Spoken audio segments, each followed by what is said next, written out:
सो hi everyone, आज हम लोग देखने वाले हैं बिग ओमेगा नोटेशन के बारे में और इसके कुछ एग्जांपल देखेंगे। इससे पहले की वीडियो में बिग ओ नोटेशन मैंने बताया था और पूरा डिटेल में समझाया हुआ था उस चीज़ को, तो आप लोग उस वीडियो को देखना मत भूलना, उसको देख लेना। उसके बाद बिग ओ नोटेशन आपको वैसे भी जो है इजीली समझ में आ जाएगा। ठीक है, तो स्टार्ट करते हैं बिग ओमेगा नोटेशन के बारे में। उससे पहले आप लोग से रिक्वेस्ट है कि अगर आप लोगों ने मेरे चैनल को सब्सक्राइब नहीं किया है तो प्लीज़ सब्सक्राइब कर दे और वीडियो को लाइक कर दे। And you can also follow me on LinkedIn and Instagram.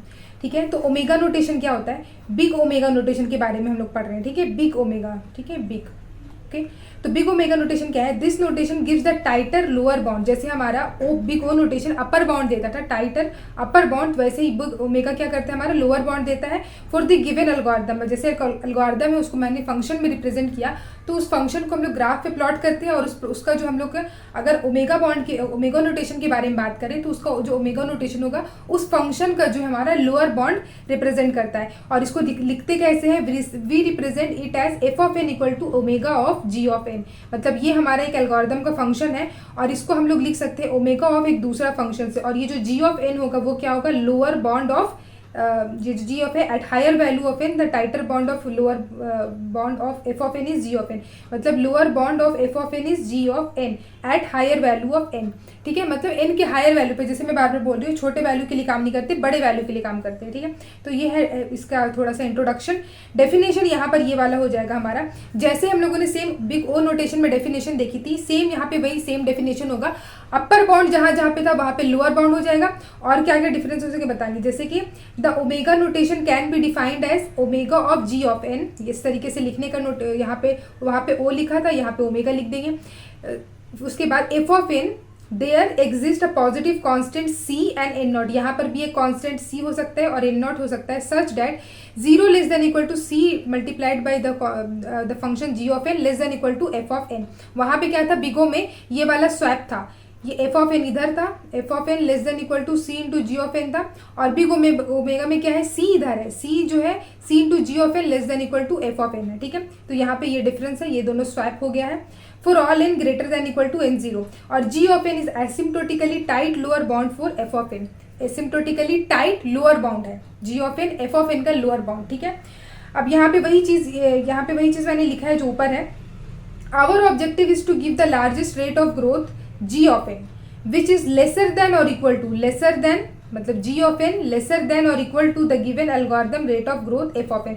मतलब g of n lesser then होगा, वही चीज़ यहाँ पे लिखा है। ठीक है, तो हमें पता है एक एल्गोरिदम है, उसको हम लोग एफ ऑफ एन से डिनोट कर सकते हैं। अब उस एफ ऑफ एन का हमें कोई जी ऑफ एन मतलब एक दूसरा फंक्शन फाइंड आउट करना है और इस तरीके से फाइंड आउट करना है ना कि वो जो जी ऑफ एन होगा, अगर हम लोग उसमें कोई कांस्टेंट मल्टीप्लाई भी कर दे, और वो कांस्टेंट क्या होना चाहिए, ग्रेटर देन जीरो होना चाहिए, उस कांस्टेंट से मल्टीप्लाई कर देना तो भी वो जो जी ऑफ एन होगा वो लेस देन होगा हमारा मेन फंक्शन यानी कि एफ ऑफ एन से।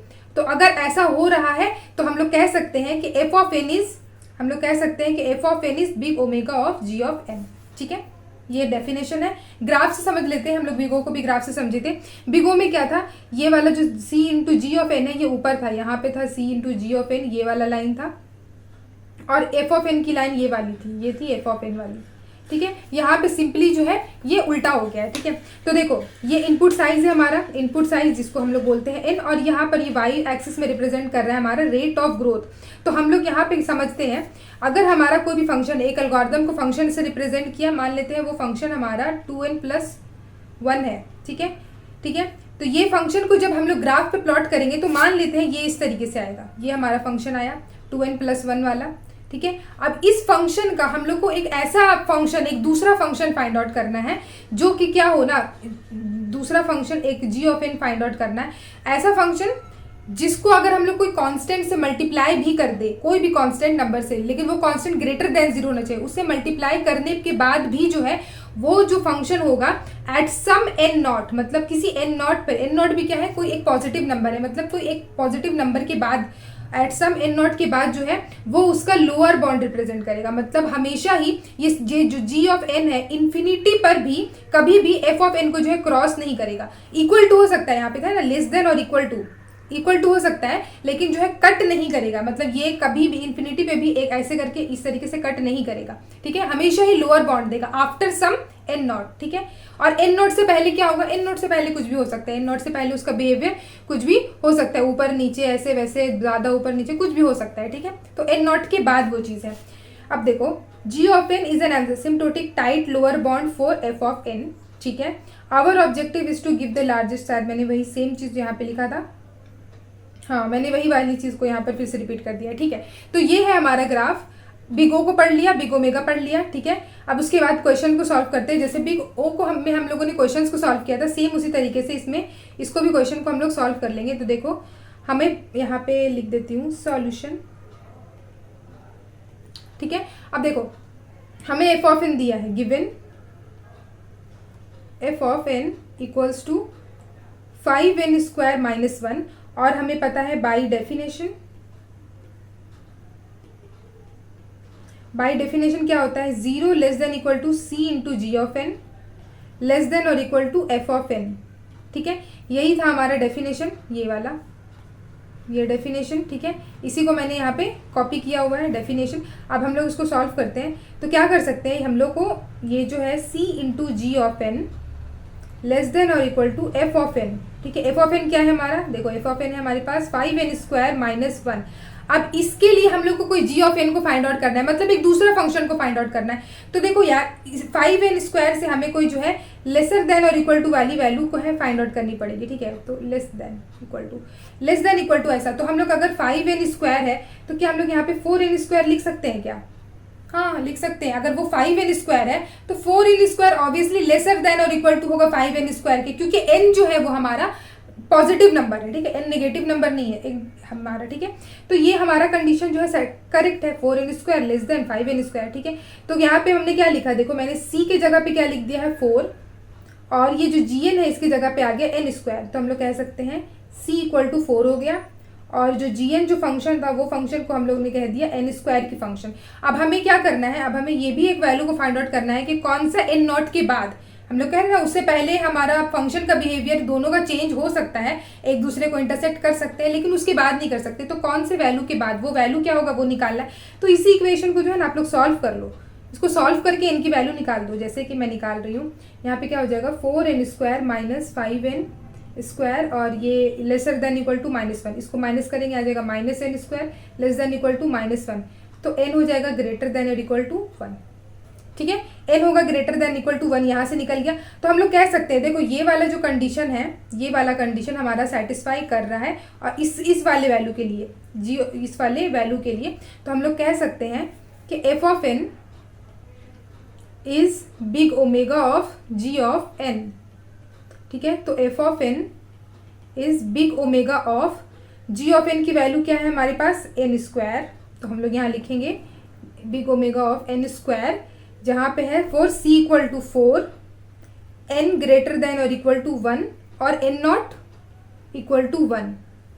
n नॉट इक्वल टू 1 कैसे आया, देखो हम लोग कह रहे हैं ना, ध्यान से समझने की कोशिश करना है। हम लोग कह रहे हैं कि एक यहाँ पे ये जो है ना ये थ्रेशोल्ड वैल्यू है, इस वैल्यू के बाद हमारा जो है पूरा, इस वैल्यू के बाद जितना भी वैल्यू, मान लो अगर ये 1 है, 1 तो ऐसे ठीक है, यहाँ पे मान लो ये 2 है, ठीक है, ये 2 है, तो 2 के बाद जितने भी वैल्यू आएंगे ना इनकी, वो सारे इनके वैल्यू के लिए जो है ये c ऑफ gn उसका लोअर बाउंड दिखाएगा, ठीक है। मतलब n सिर्फ सारे वैल्यू के लिए। तो स्टार्टिंग कौन सा है, स्टार्टिंग है n, तो n यहाँ पे जैसे n स्टार्टिंग क्या था 2 लिया था ना हमने, ठीक है। तो स्टार्टिंग क्या है 2 से ग्रेटर देन, तो अगर हम लोग कहेंगे n greater than equal to 2, तो हमारा n नॉट क्या होगा, n नॉट होगा 2, ठीक है। मतलब 2 से स्टार्टिंग हो रहा है, तो हम लोग इसीलिए लिखे यहाँ पे n0 इक्वल टू 1 और n greater than equal to 1, n not equal to 1, c equal to 4 के लिए। तो ये वाला जो है हमारा आंसर हो जाएगा, ठीक है। इसको हम लोग इस तरीके से बिग ओमेगा ऑफ gn लिख सकते हैं, जो कि हमारा लोअर बाउंड दिखाता है, यानी कि बेस्ट केस कॉम्प्लेक्सिटी, ठीक है। एक और एग्जाम्पल को लेते हैं। इस एग्जाम्पल में हमें थोड़ा सा अलग क्वेश्चन दिया है, इसमें हमें बोला है कि प्रूव करो कि f ऑफ n जो कि ये वाली वैल्यू है ये नॉट इक्वल टू है big omega of n square की, ठीक है। अब इसमें कुछ ज़्यादा अलग नहीं है, सेम ही चीज़ें हमें जो चीज़ हम लोगों ने अभी सेम किया वो सेम चीज़ यहाँ पे करेंगे, ठीक है। हमें क्या दिया है, given fn equal to 100n plus 5, और बाई डेफिनेशन हमें क्या पता है, बाई डेफिनेशन में पता है 0 less than equal to c into g of n lesser than equal to f of n, हमें ये डेफिनेशन पता है। तो ये देखो यहाँ पर हम लोग लिख सकते हैं कि c into g of n less than equal to f of n, ठीक है, यानी कि less than equal to f of n क्या है 100n + 5, ठीक है। अब यहाँ पे आप लोगों को याद होगा यहाँ पे क्या किया था हम लोगों ने, जब हमने यहाँ पे ये लिखा था तो जी ऑफ एन की जगह एन स्क्वायर लिखा था और ये कोई कांस्टेंट था, ठीक है। तो यहाँ पे भी हम लोग को जी ऑफ एन की जगह पे क्या लिखना पड़ेगा, ये लिखना पड़ेगा, क्योंकि हमें बोला गया है ना कि एन स्क्वायर ऑलरेडी दिया हुआ है हमारा आंसर कि जी एन क्या है, बिग ओ ऑफ, यहाँ पे क्या होता है big omega of g of n होता है ना, big omega of g of n. तो जी ऑफ एन की वैल्यू हमारे पास गिवन है, तो यहाँ पे हम लोग लिख सकते हैं गिवन, क्या गिवन है, g of n equal to n square, ठीक है। तो अगर हम लोग जी ऑफ एन की जगह एन स्क्वायर लिखे और सी की वैल्यू को प्रिडिक्ट करने की जरूरत ही नहीं है, क्योंकि सी की वैल्यू, सी हमें पता है बिग ओमेगा की डेफिनेशन से कि सी की वैल्यू जो भी होगा ना वो एक पॉजिटिव इंटीजर ही होगा, पॉजिटिव कांस्टेंट सी और इन नॉट पॉजिटिव ही होगा, मतलब ग्रेटर देन 0। तो जो भी होगा ना, जो भी होगा वो मतलब अगर मान लो कि सबसे स्मॉलर वैल्यू ले लेते हैं 1, तो भी हमारे किसी भी कंडीशन पे ये वाला जो है इसको इक्वेशन सेटिस्फाई नहीं कर रहा है। N square less than equal to 100n हो सकता है फॉर द लार्जर इनपुट, ठीक है। 2 पुट करोगे ना तो होगा, 2 पुट कर दोगे तो ये हो जाएगा 4 लेस देन इक्वल टू यहाँ पे 200 + 5, तो सेटिस्फाई कर देगा। हम लोग स्मॉल इनपुट के लिए बात ही नहीं कर रहे हैं, हम लोग बात कर रहे हैं एट सम पर्टिकुलर इनपुट, मतलब एक सम पर्टिकुलर एन नॉट के बाद का वैल्यू जो कि इन्फिनिटी तक जाए, ठीक है, इन्फिनिटी तक जाए, हमारा लास्ट वैल्यू इन्फिनिटी तक जा सकता है। तो उस केस में अगर इसका स्क्वायर करेंगे, जैसे मान लो इसके लिए ले लेते हैं हम लोग 10⁶, तो 10⁶ का स्क्वायर करेंगे वो less than equal to 100 into 10⁶ होगा क्या, देखो 10⁶ इंटू 10⁶ ये हुआ less than equal to 100 into 10⁶, 100 into 10⁶ का मतलब 10 का स्क्वायर इंटू 10⁶। क्या ये सेटिस्फाई कर रहा है क्या, देखो ये 10⁶ है, 10⁶ से मल्टीप्लाई किया, लेकिन यहाँ पे क्या है 10⁶ है और यह 10 स्क्वायर है। अगर ये और ये मैच कर रहा है तो ये दोनों तो नहीं कर रहा ना, 10⁶ is less than equal to 10⁻², ये तो नहीं मैच कर रहा है, ये वाला जो है हमारा करेक्ट नहीं होगा for the larger input. Smaller input के लिए हो सकता है बट हमें स्मॉलर इनपुट के लिए लेना है भी नहीं, so this is a contradiction, ठीक है। तो हम लोग लिख सकते हैं, सो यहाँ पे हम लोग ऐसे लिख देते हैं, यहाँ ऐसे ही लिख देती हूँ मैं, ये फॉल्स है। So f of n equals to big omega of n square is not true. और गैस यहाँ पर मैं एक चीज़ बोलना भूल गई, तो मैं यहाँ पे फट से बता देती हूँ उस चीज़ को। देखो जब भी हम लोग इस तरीके से बात करते हैं, ये वाला एग्जाम्पल और ये एग्जाम्पल जो भी लिया, हम लोग क्या कर रहे हैं यहाँ पे एफ ऑफ एन ले रहे हैं, जैसे यहाँ पे 5n square minus 5n square minus 1 था, और यहाँ पे हम लोग को कुछ चाहिए था जो कि ये वाला वैल्यू जो है लेस देन और equal to 5n square minus n हो। तो हम लोग क्या, हम लोगों ने लिया यहाँ पे 4n स्क्वायर, जरूरत थी हम लोग ले सकते थे यहाँ पे सिर्फ 1 भी ले सकते थे, 1 is less than equal to 5n square minus 1। तो ये क्या था, ये भी करेक्ट था हमारा अकॉर्डिंग टू डेफिनेशन, ये भी करेक्ट था। तो हम लोग लिख सकते थे कि f of n is big omega of 1, ठीक है। जी ऑफ एन की जगह हमारा 1 है और सी की जगह भी कांस्टेंट मान लो तो 1 × 1, तो सी भी 1 आया, जी ऑफ एन भी 1 आया, तो big omega of 1 is also true, ठीक है। और इस वाले पर्टिकुलर फंक्शन के लिए हम लोग ऐसा भी लिख सकते थे कि n लेस देन और equal to 5n square minus 1, तो f of n equals to big omega of n, ये भी करेक्ट था, ठीक है। हम लोग कह सकते थे ये चीज़, हम लोग ये चीज़ भी कर सकते थे, this is also true. But जब हम लोग एसिम्प्टोटिकली बात करते हैं ना, तो उसमें क्या करते हैं हम लोग टाइट बॉन्ड देखते हैं। यहाँ पे मैंने लिखा हुआ है tight bond, tight lower bond, ठीक है। टाइट लोअर बॉन्ड का मतलब क्या हुआ कि हमारा टच करके जाना चाहिए, मतलब लेस देन और इक्वल टू। डेफिनेशन में देखो यहाँ पे c multiplied by g of n less than और इक्वल टू है, मतलब इक्वल टू, मतलब ऐसा नहीं, ये वाला जो फंक्शन है हमारा एफ ऑफ एन, हमारा जो एल्गोरिथम का फंक्शन है, इसके नीचे ये हमारा हमने जी ऑफ एन लिया, इसके और नीचे और नीचे और नीचे भी जा सकते थे, ठीक है, बहुत नीचे जा सकते हैं। अगर मान लो ये वाला फंक्शन एफ ऑफ एन हमारा ये है, तो हम लोग एकदम इस वाले फंक्शन को जो कि हमारा एकदम एक्सिस वाला है उसको भी बोल सकते थे हाँ ये तो इधर है तो ये कभी टच नहीं करेगा, ये इसका लोअर बाउंड है, बोल सकते थे, लेकिन वो लोअर बाउंड होगा पर टाइट लोअर बाउंड नहीं होगा। इसलिए जब हम लोग बिग ओमेगा के बारे में बात करते हैं, बिग ओमेगा के बारे में बात करते हैं, तो हम लोग टाइट लोअर बाउंड के बारे में बात करते हैं, ठीक है, ना कि कोई भी लोअर बाउंड, ठीक है। तो ये एक चीज था। सो गाइज ये था हमारा ओमेगा नोटेशन। इसके बाद की वीडियो में हम लोग पढ़ेंगे थीटा नोटेशन के बारे में। तो अगर वीडियो अच्छा लगा हो तो प्लीज वीडियो को लाइक कर देना, और अगर अभी तक चैनल को सब्सक्राइब नहीं किया तो प्लीज चैनल को भी सब्सक्राइब कर देना, and you can also follow me on LinkedIn and Instagram. Thank you so much guys for watching this video.